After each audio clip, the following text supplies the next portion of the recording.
Hello everyone, my name is Preeti and I got 60.6% marks in UGC NET. I qualified for assistant professor. आज मैं आपके साथ कुछ tips and tricks share करूंगी जिससे आपकी हेल्प हो, जो मैंने फॉलो किए थे। अगर आप भी इस पेपर को देने की तैयारी कर रहे हैं तो उसमें आपकी हेल्प कर सकें। सबसे पहले है पेपर 1 एंड पेपर 2। हम दोनों को ही सेम फोकस देना पड़ेगा, पेपर 1 के लिए भी और पेपर 2 भी के लिए भी। ऐसा नहीं है कि हमारा मेन सब्जेक्ट पेपर 2 है तो हम पेपर 1 को छोड़ सकते हैं। अगर हमें पेपर क्लियर करना है तो हम पेपर 1 को नहीं छोड़ सकते। हमें उसके ऊपर भी उतना ही ध्यान देना पड़ेगा जितना हम पेपर 2 पे देते हैं। हमें यूनिट वाइज प्रिपरेशन करनी है, चाहे वो पेपर 1 है या पेपर 2 है। हमें उनके लिए सेपरेट सेपरेट टाइम देना पड़ेगा। अपने टाइम टेबल के अकॉर्डिंग हमें स्ट्रेटेजी प्लान करनी पड़ेगी कि हमें कौन सा टाइम टेबल सूट करेगा या हम किस तरीके से प्रिपरेशन अपनी कर सकते हैं। क्योंकि टाइम मैनेजमेंट बहुत बहुत ज़्यादा मेजर रोल प्ले करती है। मेरे छोटे बेबीज़ हैं 2, तो मुझे उनके लिए भी टाइम देना पड़ता था, घर का काम भी होता था। मैं एक नॉर्मल हाउसवाइफ थी।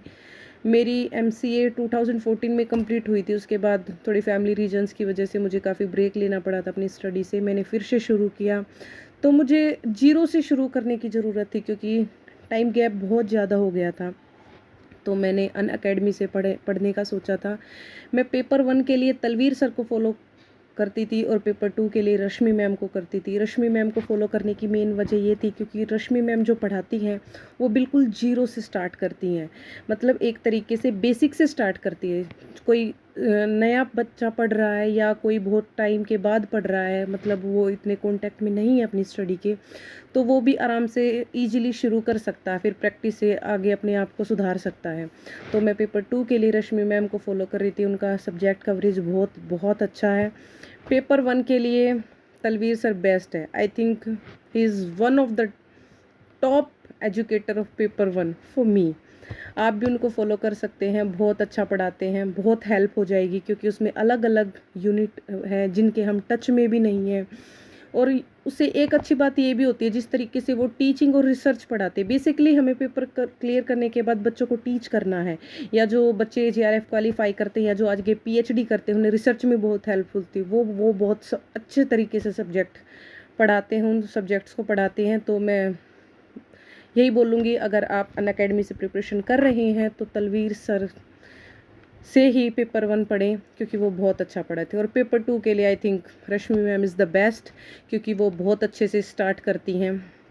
दूसरी बात है, वो सारा सिलेबस कवर करवाती हैं अपनी तरफ से। वो सारा सिलेबस कवर कर, पर वो मेन फोकस भी बताती हैं कि हमें किस चीज़ पे ज़्यादा फोकस करना है। क्योंकि सिर्फ क्योंकि हमारा सिलेबस बहुत ज़्यादा वास्ट है। अगर हम सारा करने के पीछे भागेंगे, या क्योंकि कुछ बच्चे किसी सब्जेक्ट में अच्छे होते हैं, कुछ बच्चे किसी सब्जेक्ट्स में अच्छे होते हैं। जैसे मुझे TOC, कंपाइलर, इन चीज़ों का आइडिया थोड़ा कम था, मैंने नहीं पढ़ा था। तो उसमें ये नहीं था कि मैंने वो फिर भी सब्जेक्ट छोड़ दिया, अपनी तरफ से 100% दिया, कोशिश की कि मैं उनको अच्छे से समझ सकूं। क्योंकि ये नहीं होता कि सारा पेपर मुश्किल आता है और ये नहीं होता कि सारा पेपर आसान आता है। मान लो हमें पूरी यूनिट नहीं आती या फिर भी जितनी हमने प्रिपरेशन की उतनी आती है, तो ऐसा हो सकता है कि उसमें से 10 क्वेश्चन में से 3-4 इजी क्वेश्चन हों तो हम कम से कम इजी अटैम्प्ट कर सकते हैं।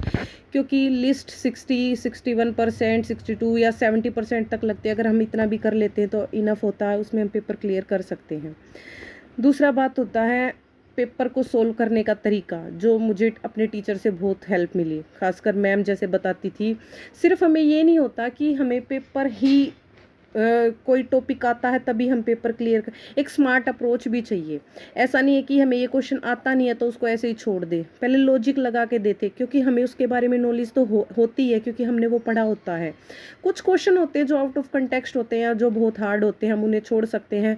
फिर भी हमें पेपर छोड़ने का नहीं सोचना चाहिए, कम से कम उसमें अटैम्प्ट या स्मार्ट गैस जरूर करना चाहिए, ताकि बाई चांस बाई लक हमें मिल जाए तो ठीक हो जाए।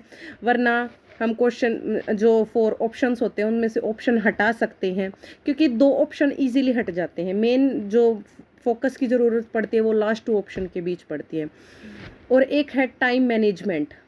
लास्ट पेपर मैंने दिया था जो मेरा नहीं हो पाया था, और उसका सबसे मेन रीज़न था टाइम मैनेजमेंट। मैंने एक DI के ऊपर ही अपना आधा घंटा लगा दिया था, और पेपर 2 में मेरे पास टाइम बहुत कम बचा था। मैं पेपर बस कंप्लीट ही नहीं कर पाई, एक तरीके से ऐसे ही तुक्के लगाने पड़े थे। तो मेरा पेपर 8 नंबर से रह गया था। बट इस टाइम मैंने वो गलती नहीं की। मैंने सिर्फ एक क्वेश्चन के ऊपर अपना एक बहुत ज़्यादा टाइम नहीं दिया। मैंने सोचा कि सभी क्वेश्चन को इक्वल टाइम दूंगी या सभी को मौका मिलना चाहिए, सभी क्वेश्चन पे सिर्फ एक पे फोकस ना करूं। डीआई काफ़ी मुश्किल आता, पता नहीं सीएस में ही आता है या बाकी सब्जेक्ट्स में भी, पर हमारे सीएस में तो डीआई काफ़ी टफ देते हैं एनटीए वाले, क्योंकि बहुत ज़्यादा लेंथी क्वेश्चन था। जब मुझे लगा टाइम ज़्यादा हो रहा तो मैंने उसको छोड़ दिया कि लास्ट में टाइम बचेगा तो बाद में अटैम्प्ट करूँगी, क्योंकि टाइम मैनेजमेंट बहुत ज़्यादा ज़रूरी है। जितना ज़रूरी हमें सब्जेक्ट्स प्रिपेयर करना है उतना ही ज़रूरी हमें टाइम मैनेजमेंट करना है। तो हमें सब्जेक्ट प्रिपरेशन के साथ साथ टाइम मैनेजमेंट भी साथ लेकर चलना पड़ेगा। उसके बाद आते हैं mock test PYQs। I think ma'am के पास इतने सारे PYQs और गेट के, इसरो के इतने सारे हैं, यूजीसी नेट के, वो बहुत अच्छे से कराती हैं। ऐसे नहीं कराती कि मिक्स एंड मैच करा देती हैं, बिल्कुल अच्छे से यूजीसी नेट के ईयर वाइज कराती हैं, गेट के ईयर वाइज कराती हैं। और एक अच्छी बात ये भी हो जाती है, उससे हमें आइडिया हो जाता है, क्योंकि 2019 में जब से पेपर चेंज हुआ तो पैटर्न भी काफ़ी चेंज हुआ है, कॉम्प्रिहेंसिव क्वेश्चन आने लग गए हैं। पहले इस तरीके के क्वेश्चन नहीं आते थे, मैंने देखा लास्ट क्वेश्चन को। तो मैं यही चाहूँगी कि आप भी अच्छे से पढ़ें। अगर मेरी कुछ हेल्प होती है, जैसे मैंने आपको टिप्स एंड ट्रिक्स शेयर किए हैं, आप उनको ध्यान से देखें, कुछ हेल्प होती हो तो आप उनसे हेल्प लें और अपने पेपर को अच्छे से क्लियर करें।